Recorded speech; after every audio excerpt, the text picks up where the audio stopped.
kick brilliantly, and he got there early, really, if anything. He wasn't even at full stretch when he made the save. Maxence Lacroix, obviously a night to forget for him.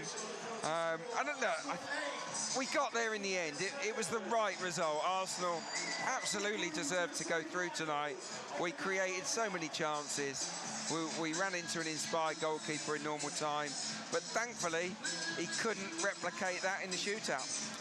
Well, Kepa, the hero, didn't have too much to do in the 90, if we're honest, and he was brilliant when he needed to be, right at the end as we were going on and on and on, as we had converted penalties, 13 on the spin, then 14 when Uche scored, 15 when Saliba made it 8-7, but the 16th of the night, thankfully, Kepa means that we can get the tube home rather than having to get cat taxis, because it was going on forever. But look, Arsenal were brilliant in the first half.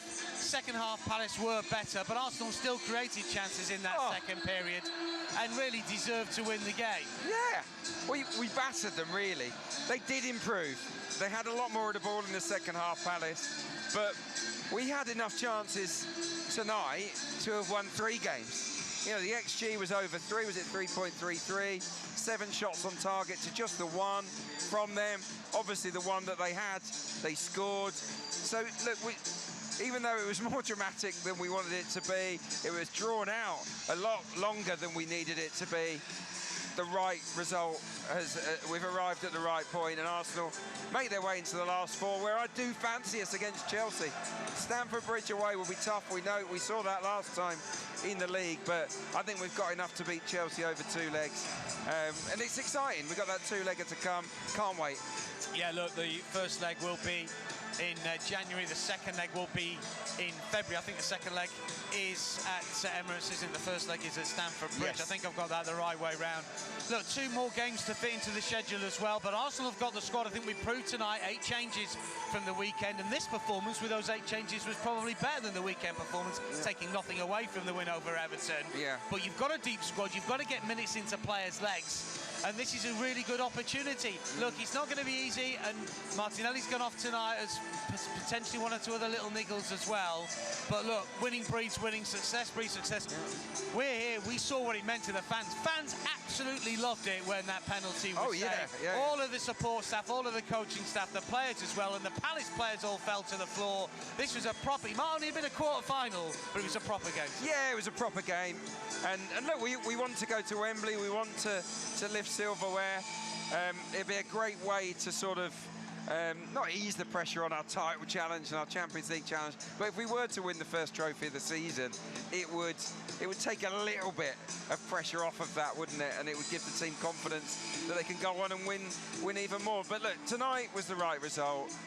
It was a bit squeaky there towards the end, but we deserve to go through. Let's get some reaction from Timsy, from Jeremy, and all of the live from M5 crew. Kepa the hero, a 1-1 draw at the 90, a shootout success, 8-7 in the end. Chelsea are next. All yours, boys.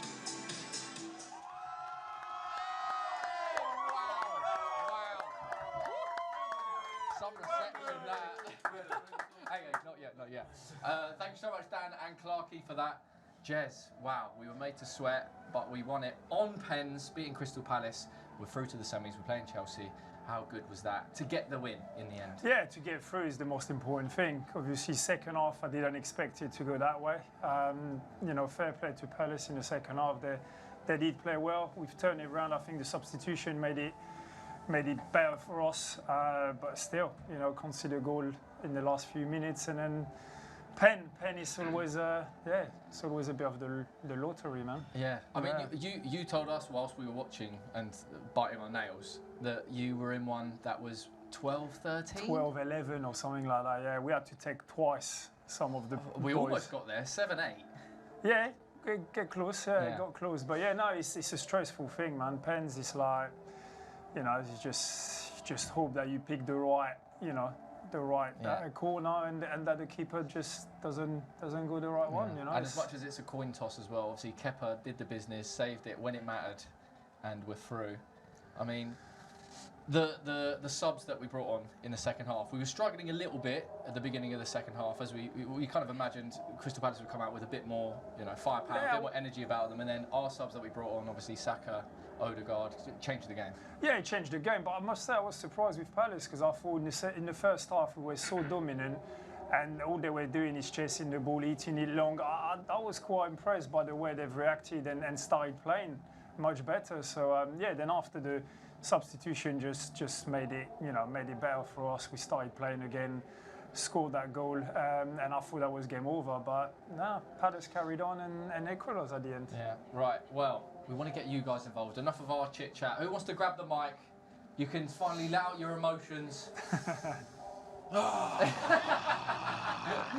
honestly, man, it wasn't the greatest game, if we're looking at it objectively, but at the end of the day, we are through to the semi-finals of the Carabao Cup, facing our London rivals. But at the end of the day, I just do want to say the team played. I'd say they played well. Okay, I look at Norgard. I look at Norgard really for 90 minutes, being trusted after not having many minutes. Playing at centre back in his last game, coming in and doing a decent job. We conceded late. But that's something we'll have to work on, and Brighton's next if I'm not mistaken, so we've got to look forward to that. Merry Christmas and Happy New Year. What a beautiful message. Anyone else want to grab the mic? Come on, Matt. Listen, this is what competing on all fronts looks like. Yeah. Sometimes it ain't always pretty, but we are still in it to win every single trophy this season, and I genuinely think these lot are capable of doing it. I don't see anything stopping us. I think that this competition's been overlooked for years now. You look back at Wenger days, he used to sort of chuck it away at times. But Arteta's clearly not doing that. He still started quite a strong team. You saw the celebrations. It's massive. Yeah. It's massive. There was a lot of pressure on us to win this game because there's a lot of pressure on us to win a trophy. And we're still in it. We're still competing on all four fronts. So I'm proud of the boys. But it wasn't the greatest performance. Yeah. But we're through. Who cares? Yeah.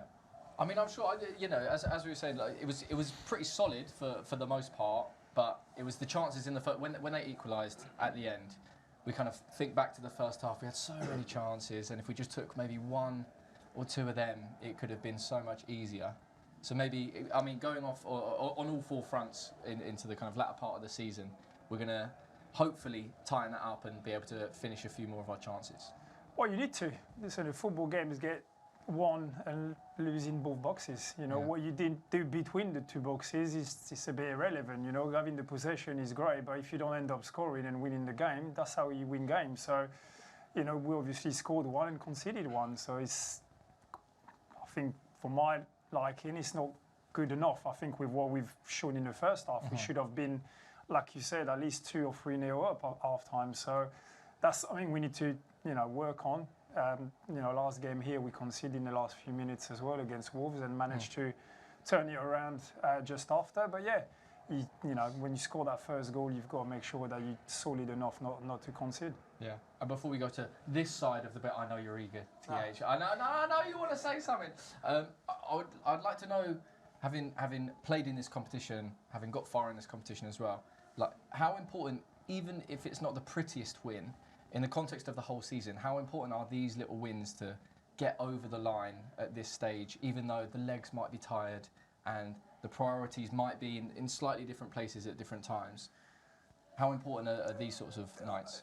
Every football game doesn't matter what competition you're playing in, it's just going to win. When you're Arsenal this year, you go to win every single trophy, every single game. So I know in terms of winning, we only won on pens. It was 1-1, but it's still going through, so you take it as a win. And then you'll move on to, we've got another game in 4 days, so it's like you haven't got much time to kind of celebrate. It's just another win. Momentum is still with us, even if we haven't performed so well at the best of our ability in the last 3-4 games, but still getting through and still getting the job done. So just move on to Brighton now. Yeah, for sure. Right. Who wants to take the mic? Amber nodding TH. I'm just gonna say 2 shout-outs, quick ones. Yes, please do. The first one is for the Emirates Stadium. So it's fine. You can keep talking. Don't worry. Oh, the bars are closed. Damn. No, I was gonna say my 2 shout-outs was one for Timber and that penalty. Can we get more penalties? Unbelievable. And the second shout-out was for their goalkeeper. Actually, I thought their goalkeeper was one of the best goalkeeping displays I've seen at the Emirates for a while. Yeah. Especially at the end when we was chucking the crosses in, it was just first to everything. So yeah. It looked like one of those nights. You know, do you remember? Obviously, Real Madrid last year. It was like. Oh, I was there. Were you there? Of course. Oh, yeah, of course. yeah. We were both here. We were both sat here. You might have been in that seat. But it looked like one of those nights with Courtois as well, where it's like, come on, everything we throw at him, he's just saving. But it's just that one little bit of luck, or not luck, quality from Declan Rice, and you know, you get there. Amber.